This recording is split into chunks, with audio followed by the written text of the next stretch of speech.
All right, sit back, relax. It's time for another Laneway Talks. Welcome back, everybody, to Laneway Talks with Rob and Vince, or Vince and Rob. How are you, Rob? Oh, I'm good, thank you. Well, Hi. we've got a few topics here to go over, some of the things that you've mentioned to me, some of the topics that we mentioned last week, Vince's tips for keeping up with today's technology. There you go. Yeah, well, this is such a broad area, and what we mean to everybody, I wouldn't think we should do anything to do with sound recording. Let's do technology with social media. Yeah? What do you think? Okay. Because, recording is a whole different session on its own.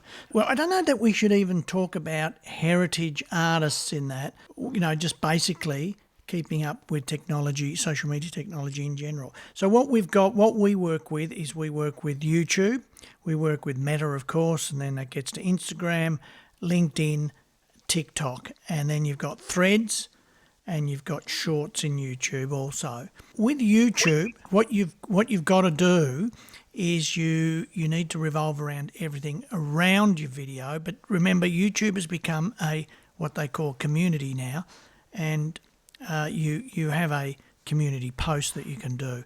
And we try and do one of those every day. Yep. And that's essentially, I suppose, to combat up against Facebook, because that's basically what it is. So we discuss our albums. Now, a lot of these things are difficult to do, Rob, because if you're one artist, you have to think about, well, what will I come up with to put up and discuss? It's a lot easier for Laneway Music because we have 100 artists, so therefore, I'm doing a series on albums, which will last the whole year, quite frankly. And, you do an album each day. So I've just finished with X, and I'm about to start with Steve Lucas with his more solo material. And there's a lot of differences there too. When you get someone like Steve Lucas, he's with X where he's screaming, and it's that punk rock. And then you've got his personal solo material, which he, I suppose, does things like the Beatles and all that kind of stuff, that flavour. So this is a guy that has a Jekyll and Hyde kind of musical career in what he delivers. So when we get there, what's also needed now is that every time that you're doing a, let's call it a 16:9 video, so your widescreen video that you put up and make, you need to make a vertical video. And you can't really just convert it to a vertical, because if you, Rob, are not singing in the middle of the screen, we're going to lose you throughout the video. So there's going to be nothing there.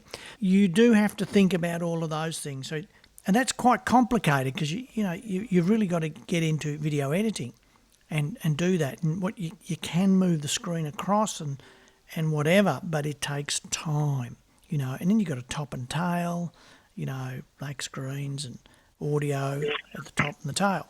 So there's that part of it with YouTube. So then you've got YouTube Shorts, which are their vertical. Shorts to me are a competition with Instagram. You do get paid for them also, so it's well worth doing it if you get some traction. You're doing nothing more than 30 seconds worth maximum, and that is considered a short.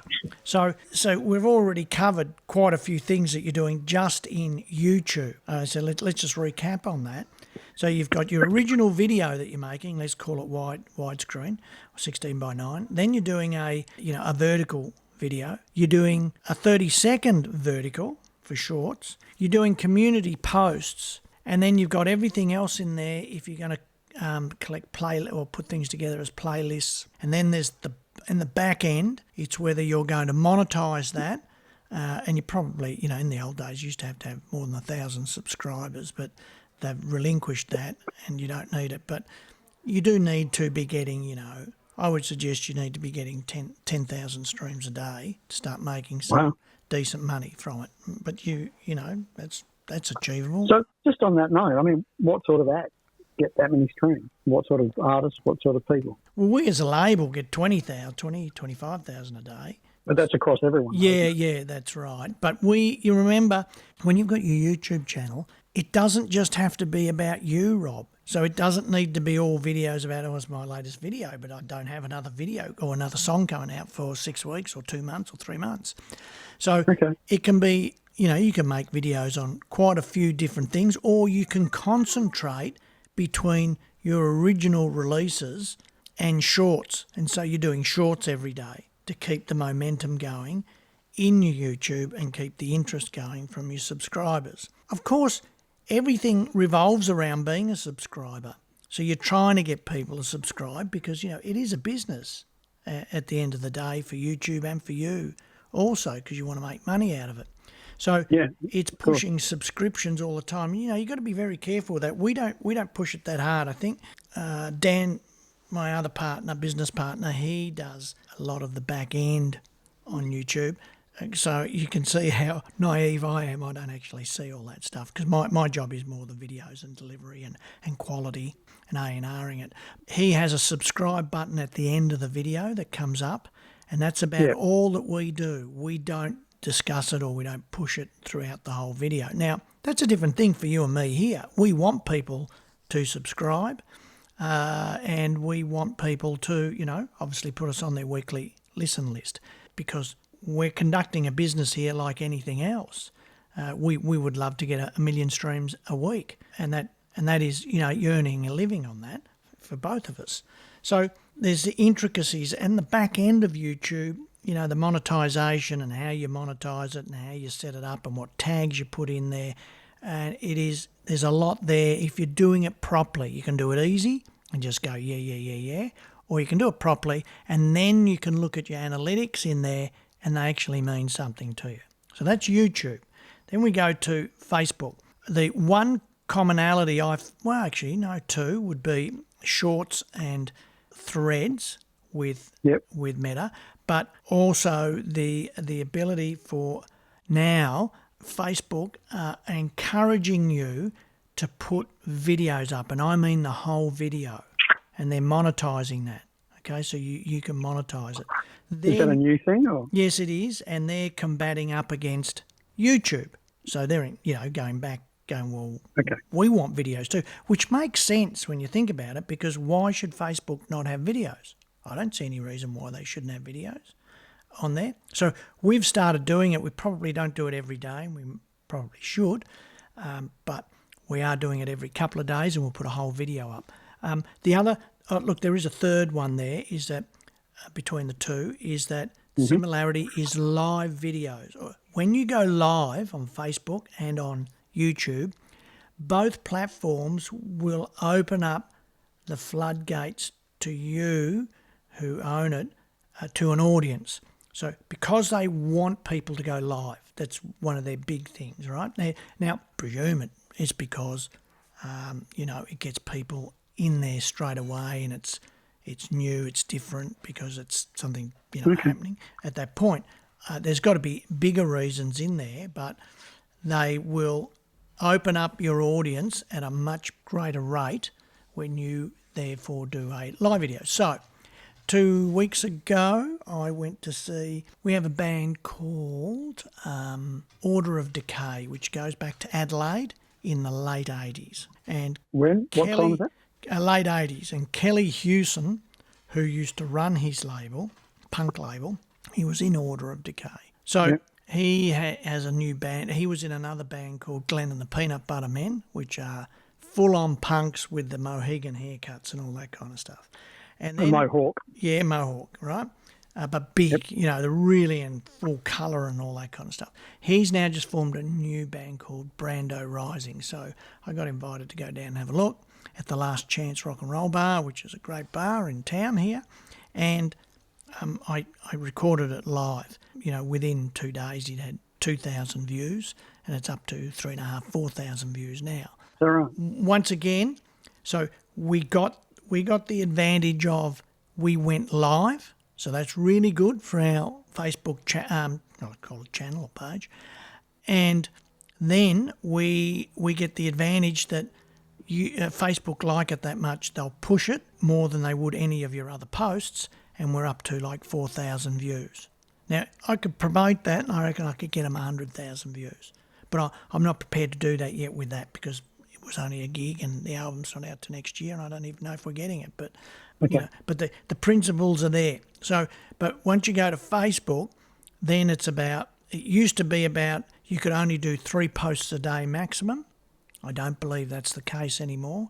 And now they've started the Meta Business Suite, which allows you to go in and do your post and automatically contour it or set it up for Instagram also and get it out to Instagram at the same time.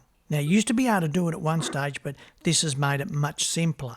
So, but it is complicated when you go into the Meta Business Suite. It isn't. There's a lot of information there. I was doing some campaigns, and we do a lot of trials, Rob. So we know how to run campaigns and proper campaigns. But these platforms are coming out with boost campaigns where they say, look, just press the boost and we'll do it automatically for you and whatever. We don't believe it, but with AI and all this kind of stuff, I'm going to talk about that shortly. But you'd think that it might be a bit better.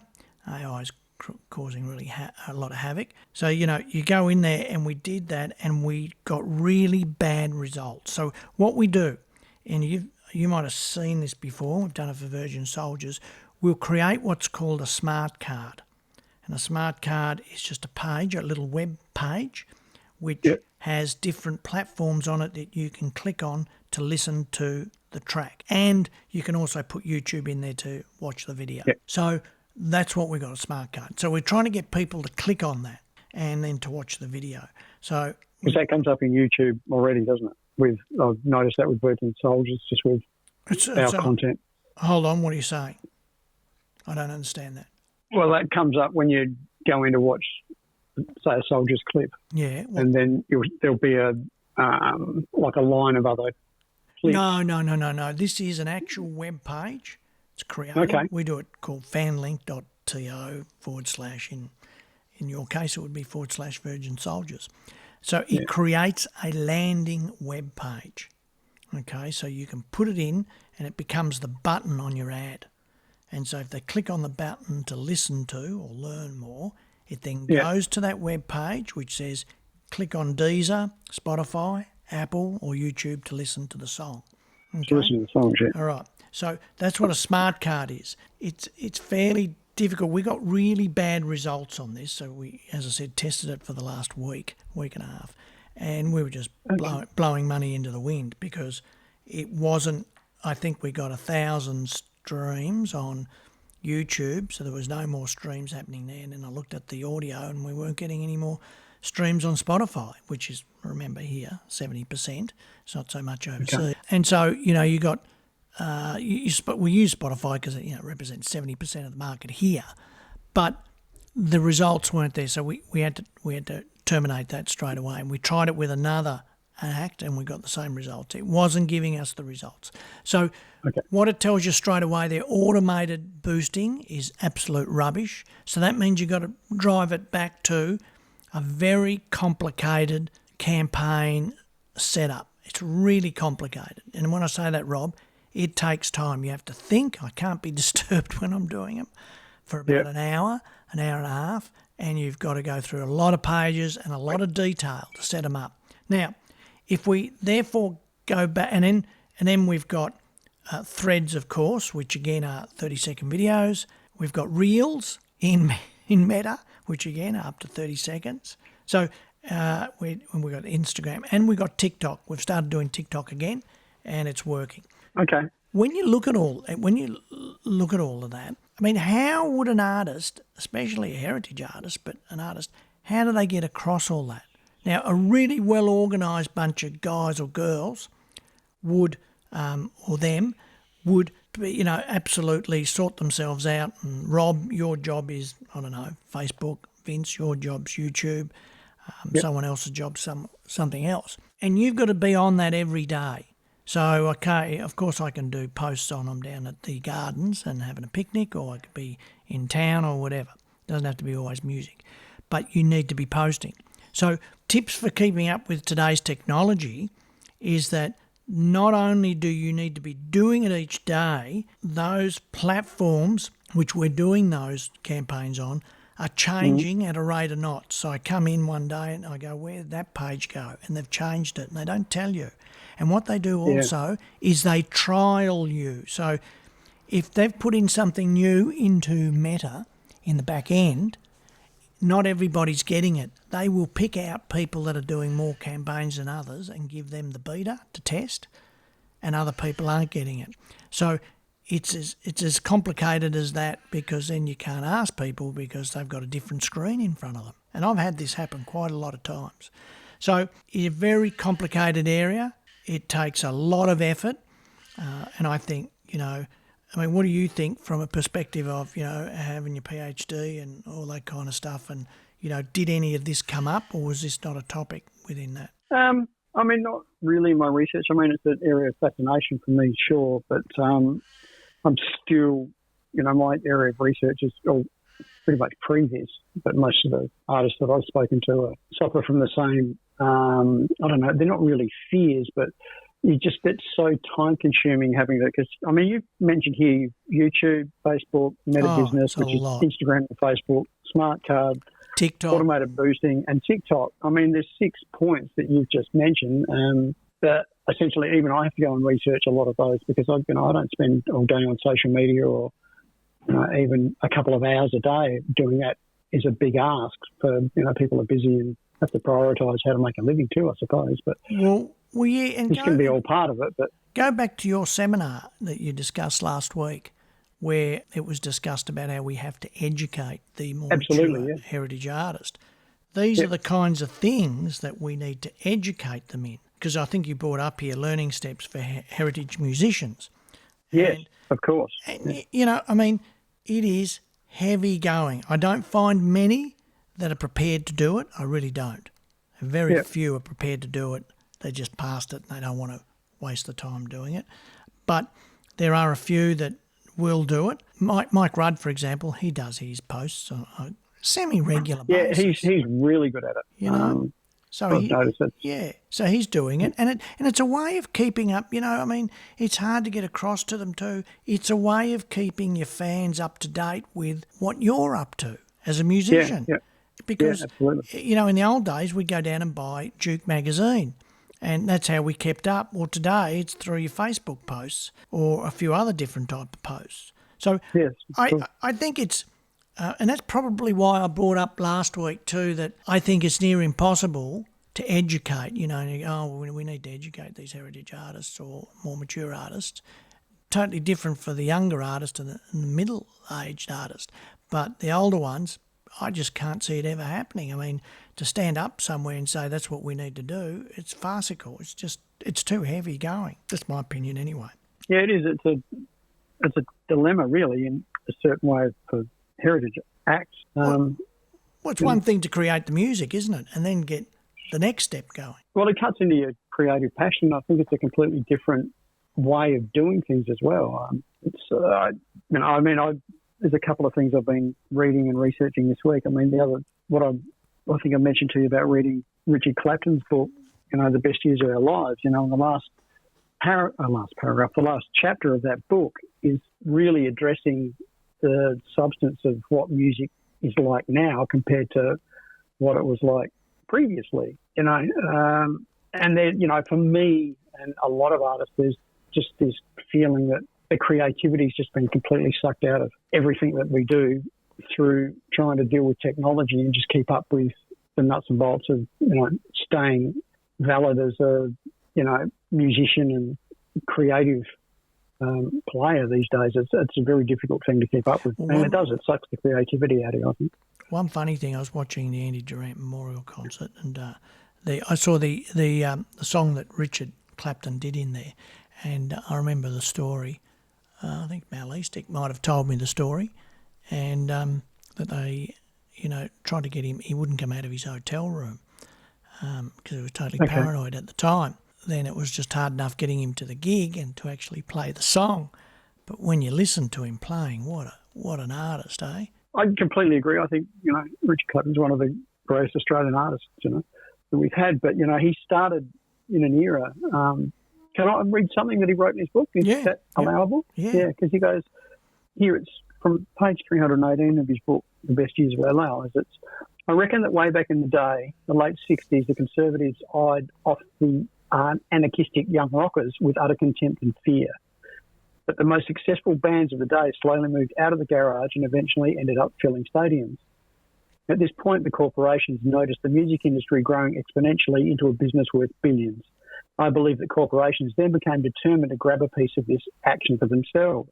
And as Richard says, by the time I entered the music industry, record companies were already noticeably influenced by their accountants. You can see the era that came through when it was basically unchallenged and people were creating wonderful new music. And Zappa talks about the same thing. I mean, I was listening to Dweezil Zappa's podcast yesterday, and he said that Frank Zappa fulfilled his record contract with Warner's and went in and said, you've signed me for, I don't know how many albums it is, but say 5 albums. And he goes, here they are.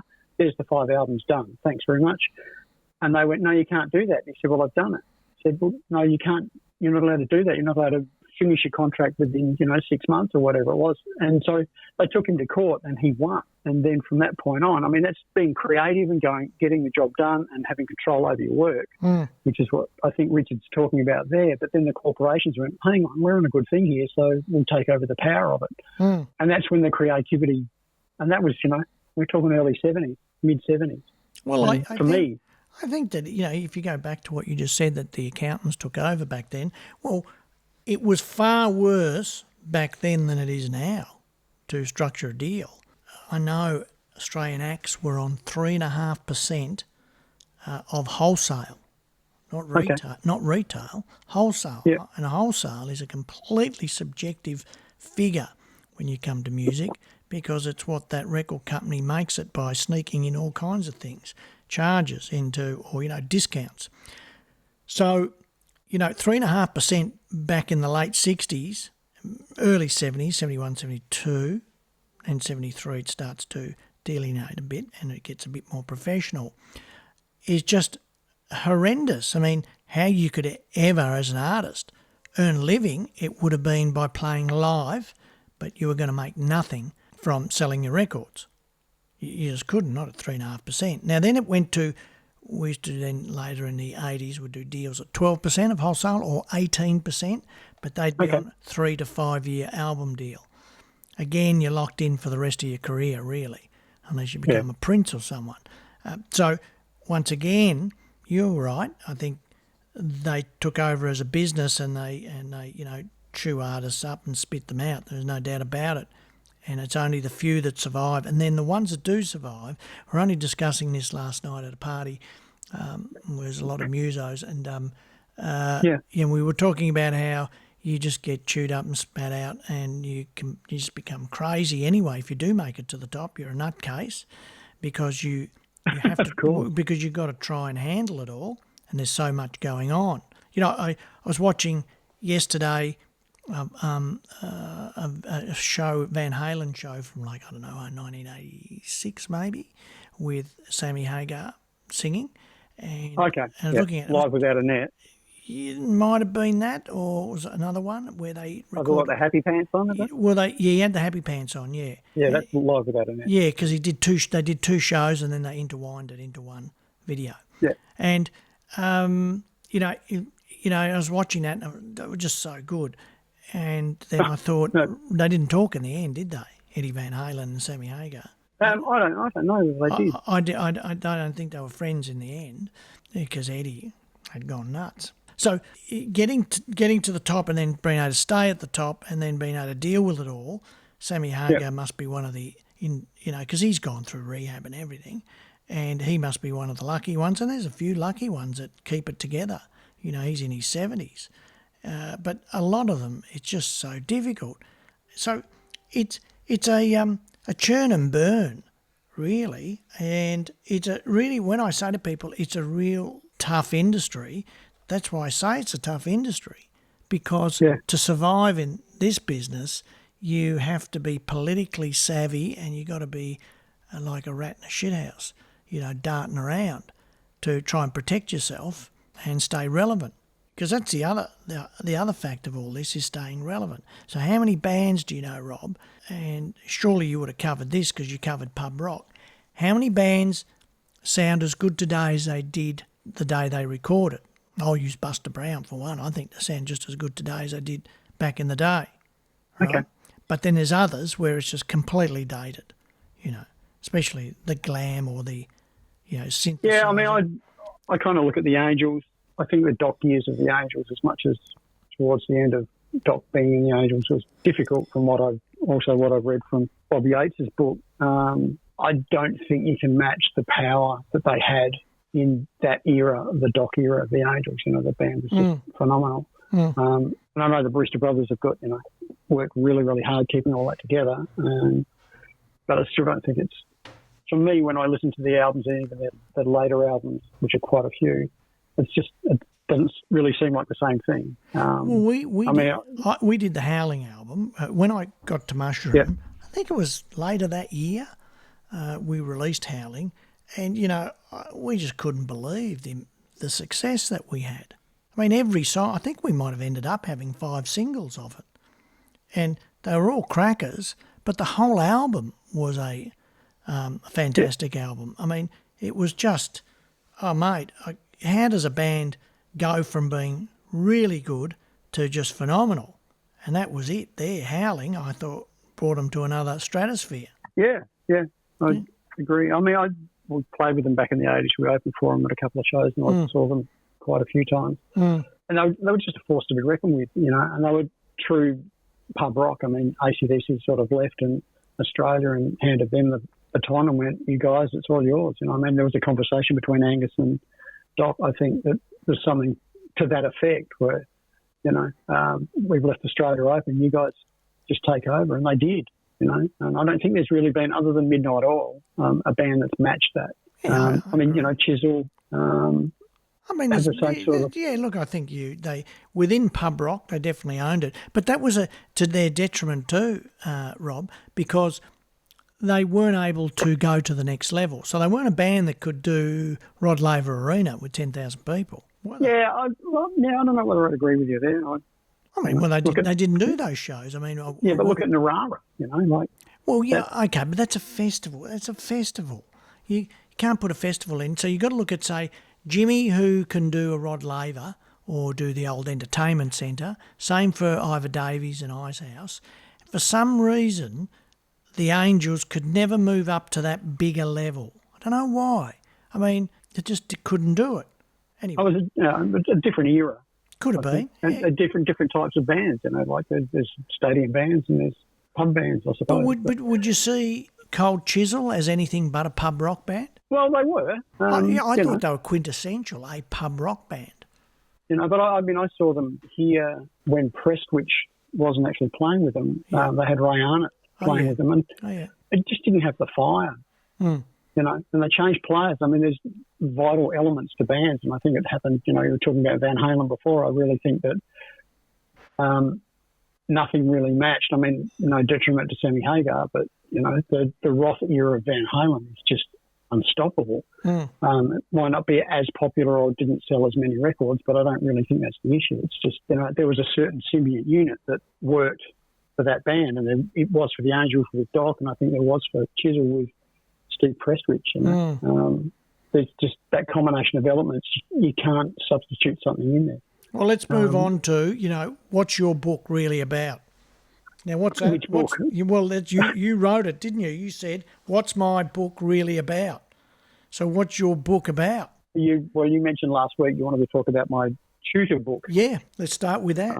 What I was doing, I was teaching in school for, 15 years, secondary school. And I was lugging a big pile of books each week to take like a couple of pages out of syncopation, a couple of pages out of stick control, rhythm section drumming by Frank Corniola. So essentially what I did was went back to when I first learnt and had a look at the fundamental structure of tutor books, like a music book that you learn from.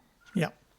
And the drum one was the first one I had was Gene Krupa's book, which was from 1935. Yeah, yes, I have that book. Book. Drum method. And I went, what's unique about this book and what does it share? So I wanted to analyse that, and I did it in my study when I was doing my undergraduate study at University in Music Education. I pulled out 14 key elements, that's what I call them, in Krupa's book. When I listed them all, I went, every section of the book has a key element and then it moves on to the next one. So I went, well, okay, that's a really good structure. And there was a couple of other books around that time. I mean, Stick Control was a little bit more by George Markstone, I a had little that bit one. more Yeah, I had that about too. sticking. Yep. Syncopation by Ted Reed came a little bit later on. Mm-hmm. But Krupa had already covered those elements. And I went, okay, so who was really the originator? That was the most popular book at that time. There was a premier book that they did in England as well, which was similar and came out at the same time as the Krupa book. But I think the Krupa book had a bigger scope. So those 14 key elements, I went, right, bang, start off with how to hold the stick, how to read music, fundamentals of music. And that's what I've done in my book. I've just followed those 14 key elements based on what Krupa's book was about. And I just adapted all the modern tutor books that I've studied from and taught from and put them in a condensed version in my book. And then what I've done, I created a website that a student, because most of the students would go home, I said, have you practiced? And they, 90% of them would go, nah. Yeah. Why not? I didn't know what I was doing. I couldn't understand it or didn't have anything to play along with. So I created the website. So you go home after your lesson, you can go to the website, you can log in and you can click on the lesson and there it is in front of you. And it's got an audio file and it's got a video file and it's got the PDF of the lesson that we covered that day. And then you can go click and you can run through it.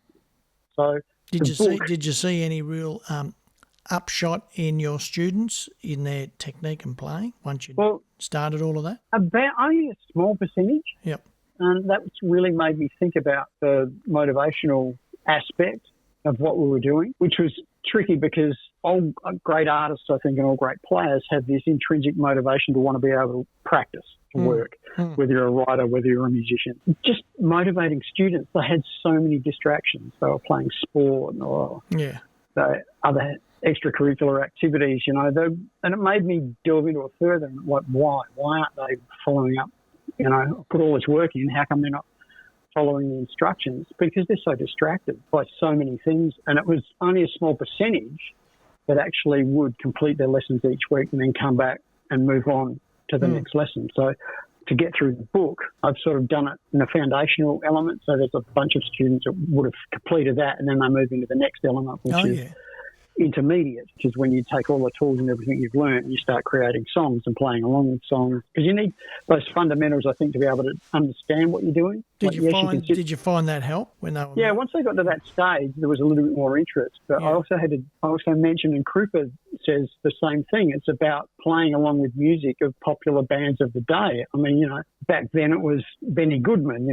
Today it can be Slipknot. Yeah. It doesn't matter. I mean, the essence is the same. If you're passionate about a band that you like and you want to work out what they're doing, you're going to sit in a room for hours and just work out whatever licks they are, whether it's Deep Purple, Led Zeppelin, Slipknot, or the Foo Fighters. When you mention someone like Slipknot, when I was watching Van Halen yesterday, what do you think of his brother on drums? Alex Van Halen? Yeah. I think he's the greatest drummer on the planet. Really? Okay. He's one of the most underrated, but him and Eddie are a symbiont unit, they're so locked in together and they make everything that looks so simple and they put it in a 3.5 minute song and it's just brilliant the way it's done. I think musically Van Halen are untouchable. I don't think there's ever been a band on the planet that's anywhere near that level, but to be able to do it in a popular musical manner and establish in a 3.5 minute song and get their point across. And David Lee Roth's a major element of that too. Well, that's interesting. What we should do,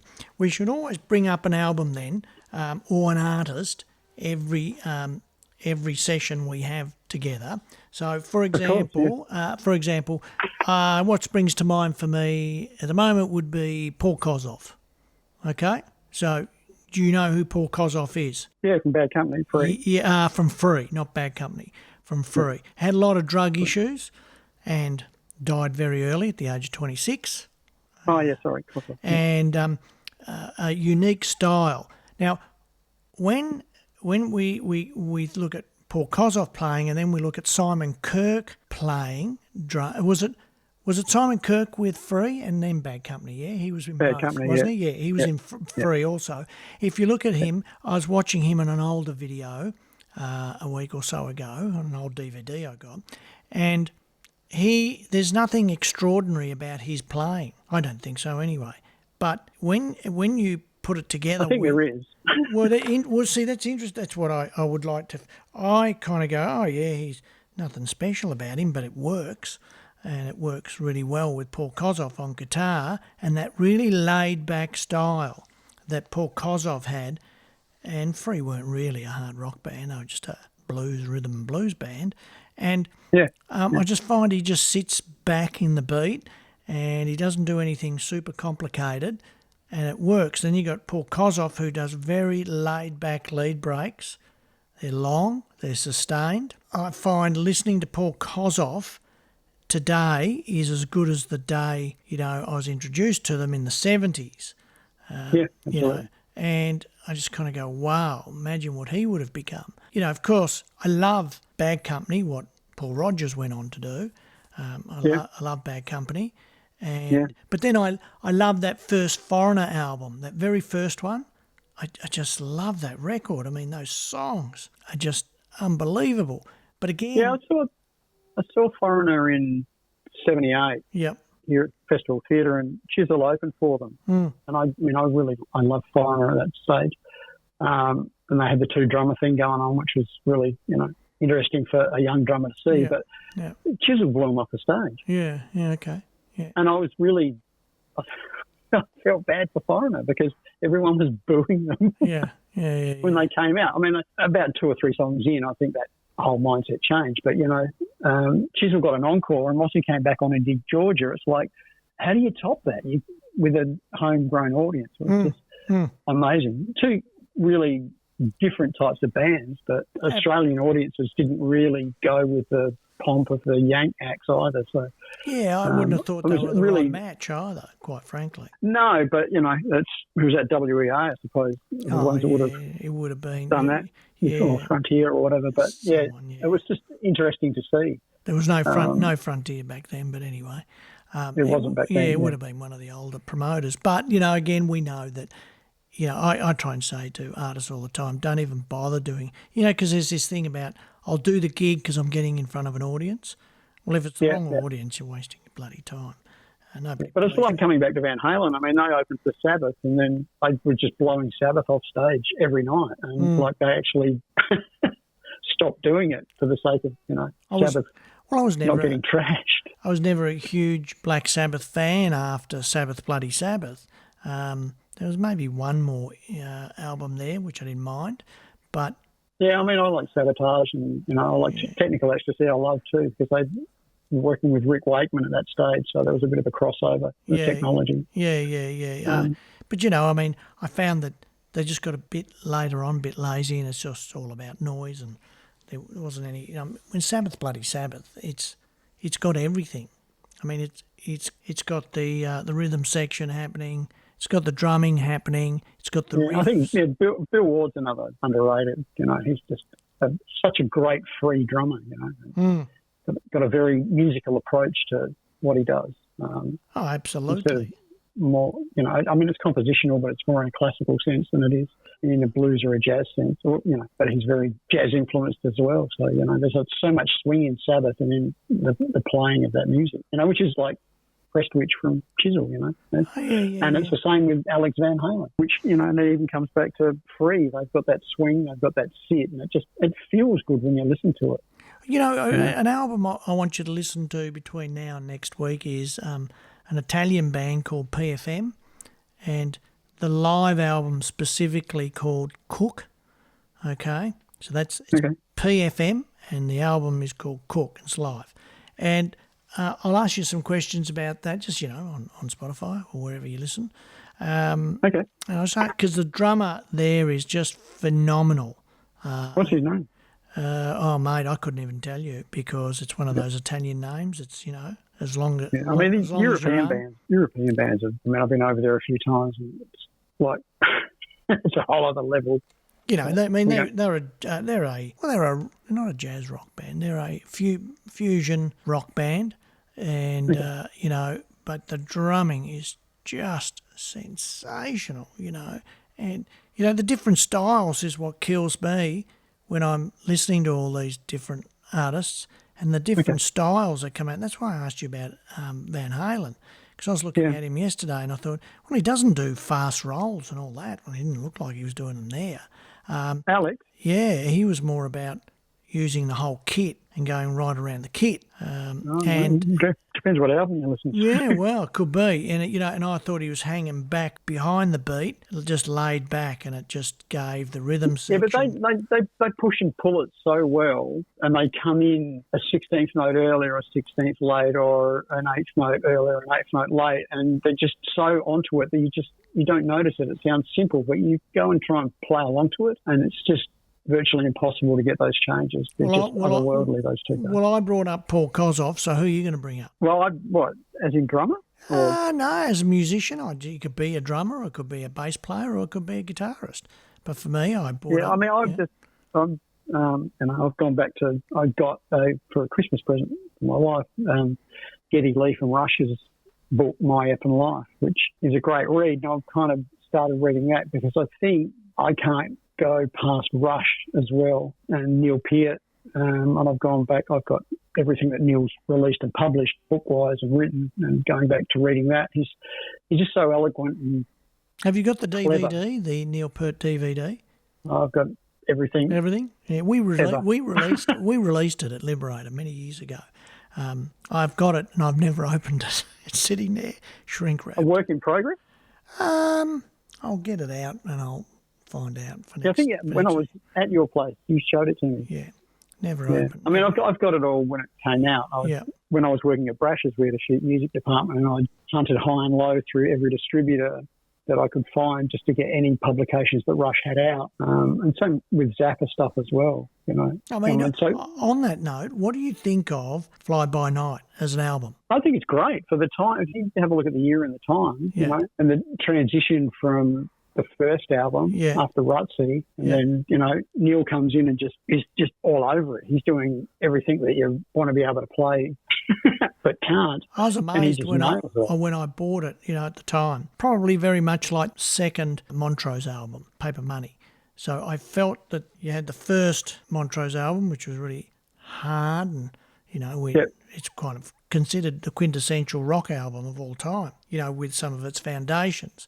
But Paper Money became a much more, more polished, a lot more laid back.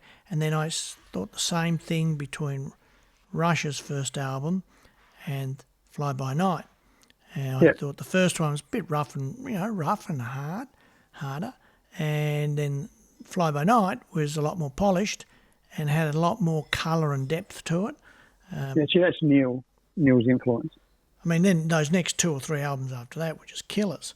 2112, Caressive Steel. Oh, fantastic. But the record labels hated that apparently. And really? That tour they were doing, they got put on with lower level acts. They were touring, I think, with Nugent, who was, not really the level that he was at a couple of years before with the Gonzo Double Live, and Rush were doing that. And they were just going, this is pretty much the Down the Tubes tour, I think they called it. Then the record company said, we need something with hits and, we need singles. And they went in and they went, and recorded 2112. Yeah, fantastic record. And I know, but side two's like, side one isn't it? There's 2112. It's one theme song on the whole side.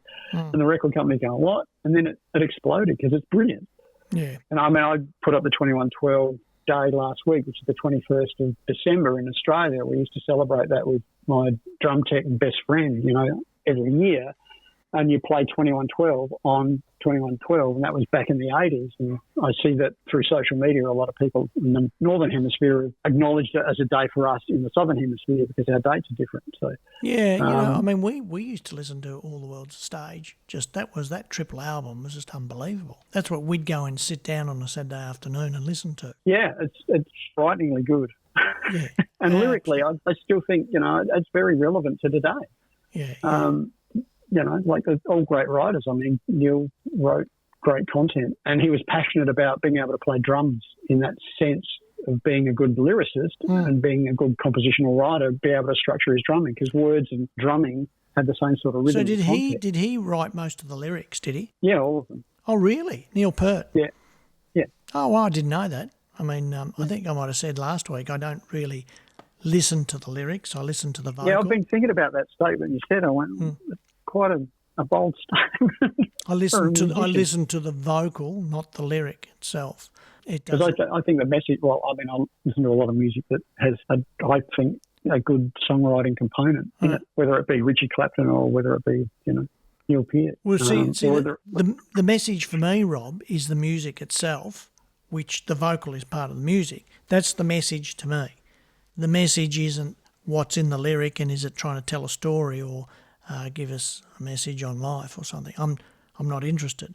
I'm interested in... Yeah, but I think that's the element of the song is telling the story in a musical sense.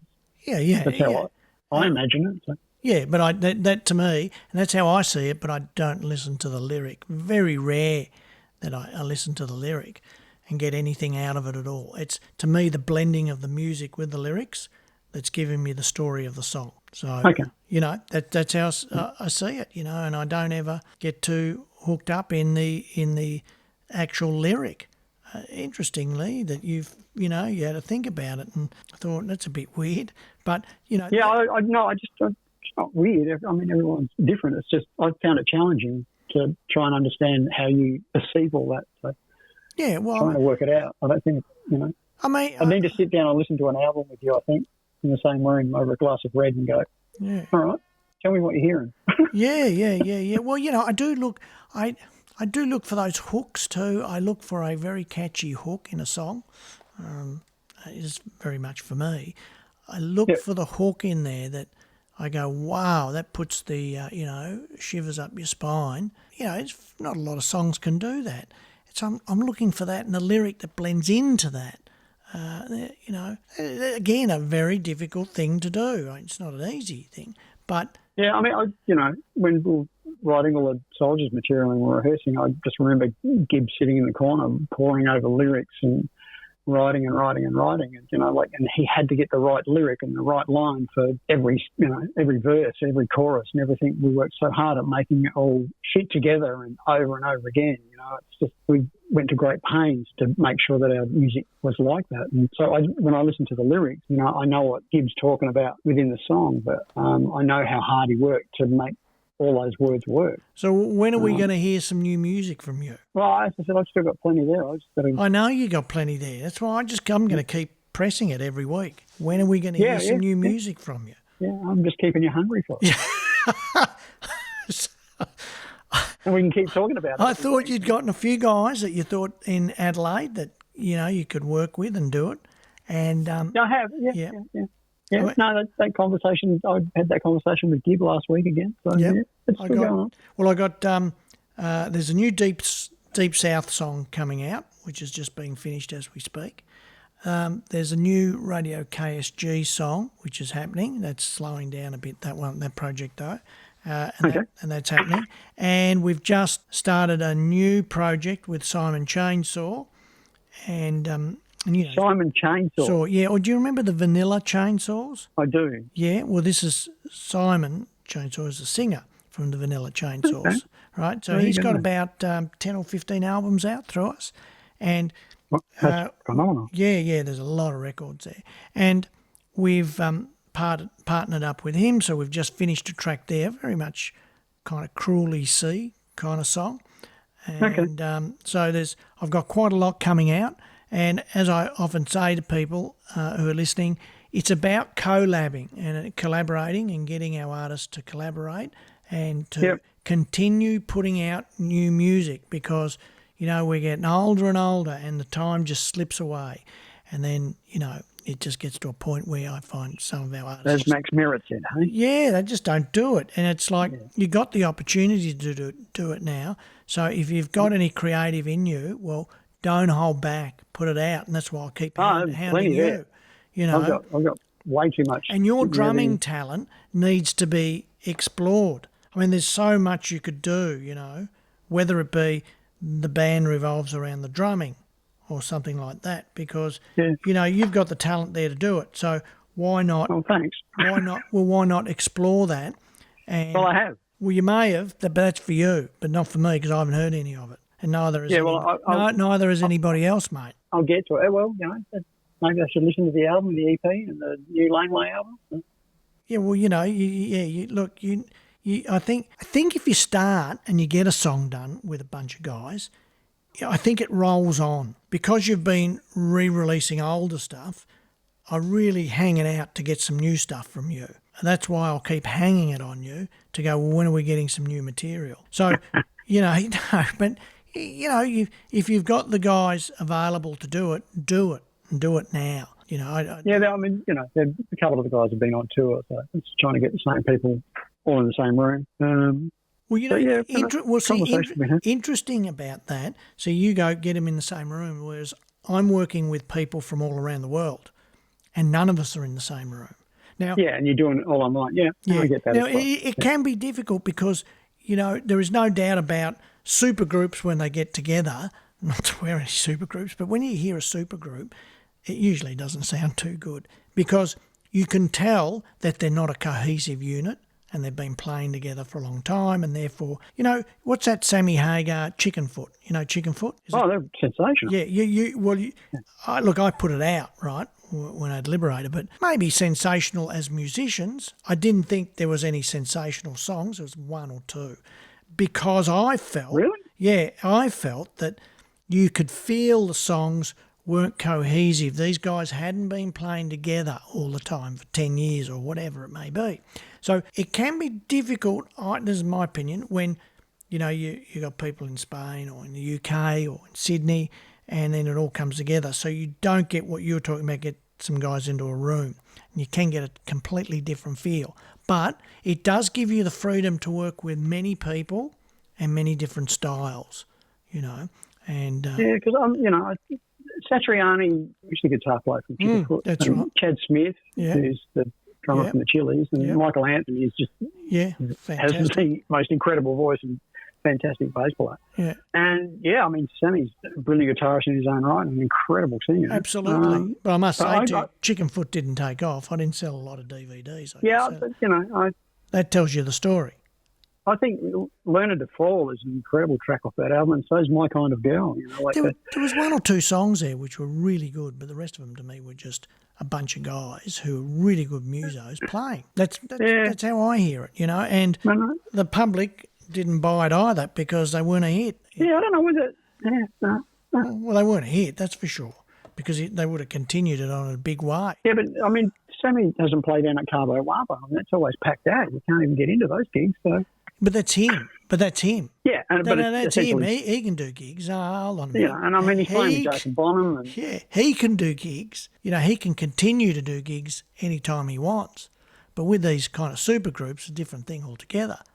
Yeah. Very few.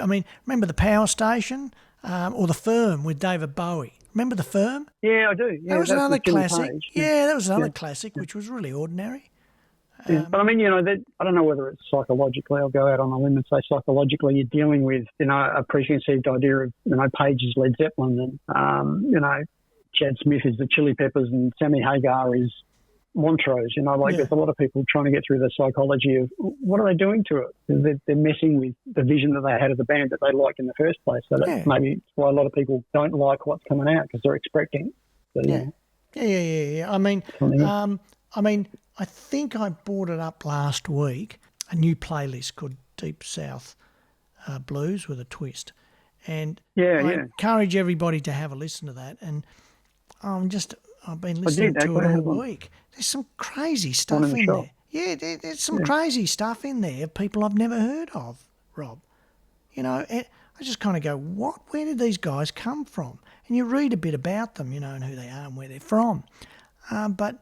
I just kind of go, wow, it's so exciting when I discover something like that because I didn't know any of them. I discovered them, starting that playlist, which I've got to start adding a few more to.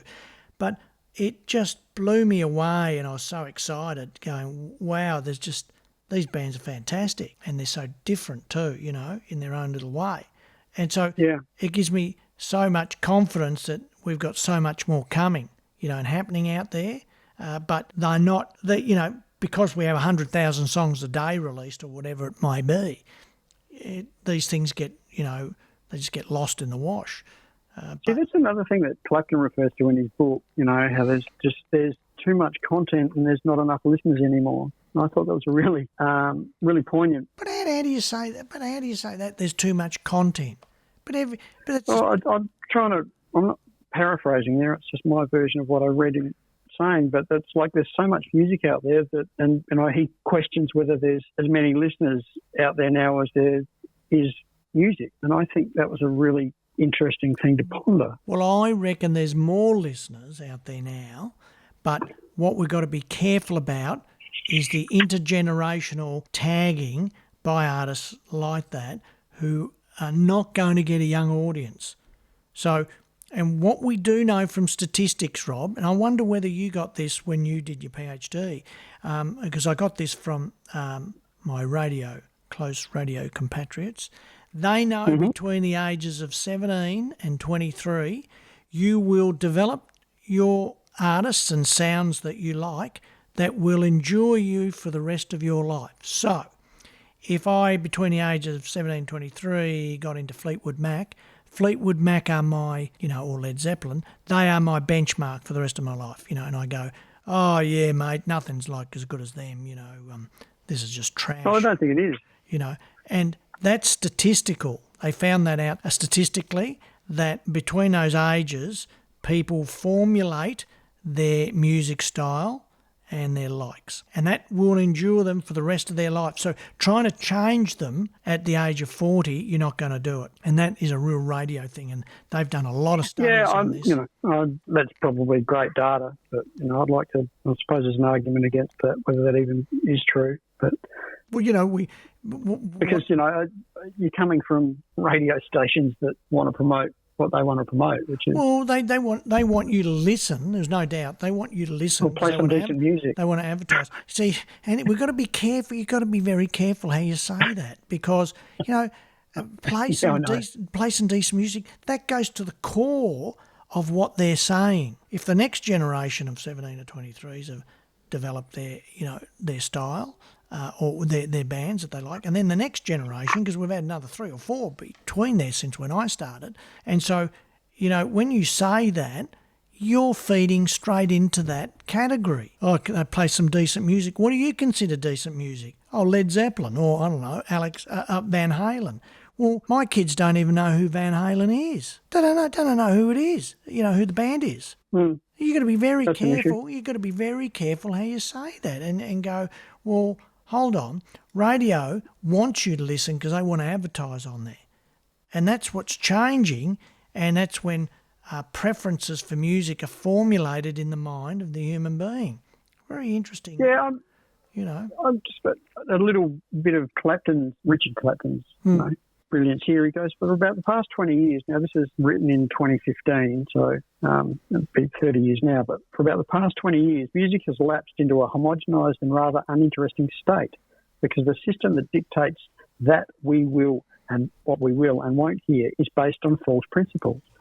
Pop music is fine unless it's taken too seriously, but it's about as satisfying as a Big Mac. It's okay while you're eating it, but it has no lasting nutritional value and therefore is ultimately unsatisfying. And you feel like something afterwards. This probably explains why many reunion tours by pop stars of the past fail.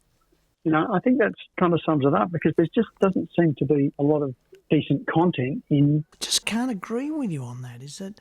I can't agree with that. It's just if, I don't know, I suppose if I talk about my daughter, she's out there singing some song I've never heard about, right? It doesn't sound too good to me, Rob, all right? I don't like the song because it's one of those nothing songs. And she is singing to the song word for word. And I've said this occasionally to her, how do you know the words of that awful song? She goes, it's not an awful song, Dad. And so that's getting to the crux of what I'm saying is they value a different style. And you and Richard Clapton going, well, is it good music or whatever? Well, mate, that's because they don't think your music's any good, Richard, because... you had your big hits in the 70s, and they don't value that style. They value I call it the throwaway style of the 2000s, right? Those songs. Yeah, but that's what it is. That's the point that he's making. It is throwaway. There's no depth to it. As you said here, I need the challenge and stimulation of my peer at pushing the envelope and coming from left of centre with bold new ideas that challenge the boundaries of music. That's a great principle to live by, I think. And just today, evidence. I try and be more subjective in that. Yeah, I look at my little thing here, and I got Backstreet Crawler in there, which is Paul Kossoff. Craig Horn and the Hornets, and these kind of bands in there. I know that they're just not going to resonate with a, I suppose, young female audience or whatever. Even some of the young male audience, it's just too bluesy, too rocky, everything about it. Narrowing into that audience and pulling away from what society has conditioned these kids into listening to and what is good. So let's say, I don't know, I might use Celine Dion, but she's too old now. But there's these new artists who there doesn't seem to be any structure in the song. It's just a song, and they're singing it, and it's a number one smash with 26 million streams. I mean, I cannot. Yeah, but that's the commercial consumerist end of it, isn't it? Well, it is. I find it so difficult to connect. The Big Mac of music. Yeah, I find it so difficult to connect with and to see the value in the song and how it got 26 million streams. I find it really difficult. And these are the things I look at each day with everything we do in music here, and trying to, go, well, I mean, we've got one band, Sideshow Annie, we were looking at it the other day and suddenly they had, 8,000 streams on a song. But what had happened was the Spotify algorithmic playlist had pushed it and suddenly it had gotten, 8,000 streams. And I'm trying to dig down. I go, well, who's the audience here? I couldn't get it, This is what they don't give you, Rob. You were saying that last week. You can't get, it gets to a point, they go, well, it's the Spotify algorithmic playlist. Then they'll give you some age brackets and stuff. But I need to know specifically where and how. And you can't get it, because if you could directly go to those people. It is so difficult and it's really frustrating. But there are more things to delve into to help people. I think we probably should spend a session on Spotify for Artists and look in there, go through it, kind of explore what the artist needs to, get out of it. And again, I go through that and I find it complicated. There's, some people go, it's not a lot, but there is a lot in there. And you've got to try and make heads or tails. Then you've got to try and take that back to campaigns in Meta or YouTube or Google and utilise that data. That's really hard, Rob, really difficult. You'd virtually need spreadsheets and you need to be cross-correlating your data and going, right, it's like trying to go, well, my song is very much like the Hoodoo Gurus. Well, when I go to Google and I say match it to anything that people that like Hoodoo Gurus aren't big enough. It doesn't come up with them. If I put Eric Clapton in, it comes up. Yeah, but I mean, that's the nature of how culturally it's so out of touch, because, in Australian culture, Hoodoo Gurus are, huge, but you're watering down Australian culture by making it international in a sense of the search bot. And that's, because of that's isolationism. And they would have that data that you could go, no, just give me Hoodoo Gurus in Australia, right? And it would come up very high, but they don't allow you to do that, right? Yeah, but see, that's denying cultural significance. I think that's a really dangerous pathway to go down. I don't know whether you saw the Australian business page today. There's an article by Jared Lynch called Act Now on AI's Threat to Creativity, which... Is this in the Australian? Today, yeah. Okay, no, because I read the Australian back to back. Yeah, it's in the seen that one. Business section. And it's basically federal government is treating reining in big tech and artificial intelligence like a low priority, threatening to damage society by abolishing any incentive to produce art and other creative content, former competition watchdog chair Rod Sims warned. So even that byline, from the title, it's like, that's a concern. And then you go forward and you're bringing this up, and it's Google. Well, the AI in Google and Meta is just running havoc at the moment. Yeah, but apparently it's not regulated in Australia, whereas it's regulated in Europe and it's regulated in the UK. They're trying to introduce legislation here, but the Australian government doesn't really want to I find give it a high priority. I find all governments here complete lack, whether it be Labor or Liberal, forget all the minus parties, Labor or Liberal, is their lack of public service and serving us, the public. It doesn't exist. Which is what they're employed to do. Yeah. I just find, they all pander to their particular groups, whether it be Labor with the unions or the Liberals, as they used to kind of say, I suppose they'd say Or they're pandering to business. Google. Yeah, or whatever. But, where's the public service? And getting right back to how you just started that, how come they're not legislating on that? And really helping us to get ahead. And everything is about, oh no, we need to decentralise. All we do is we sit here and talk, but we don't actually run any of that. It's a concern for the future. There's no doubt about it. I think so, yeah. But, even coming back to your point about, when you're searching hoodoo gurus, I mean, culturally, that's really important Australian culture that I think we're losing contact with. Like when I talk about Richard Clapton, we've talked about the Angels, we've talked about Cold Chisel. They're major players, and if you did the same thing and searched that on an international level, they're probably not. But culturally in Australia, they're huge. So I don't really want us to lose. I saw Joe Camilleri and the Black Sorrows. Their big hit, whatever it was called, I was looking at it the other day because we had Jeff Burston here, and it had turned over 26.5 million streams. Yep. That one song. The amount of money in that is phenomenal. It depends whether he had a deal, I think they were with EMI at the time. It's whether they had a deal where this has all come back to them and whatever. But 26.5 million streams is worth huge money, all right? Don't believe anything with Taylor Swift and everybody else. So, it's huge bucks.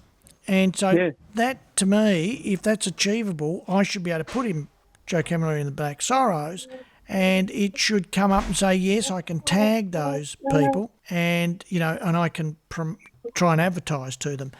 But as you just said, very difficult because we're on the world stage now and they mean nothing on the world stage.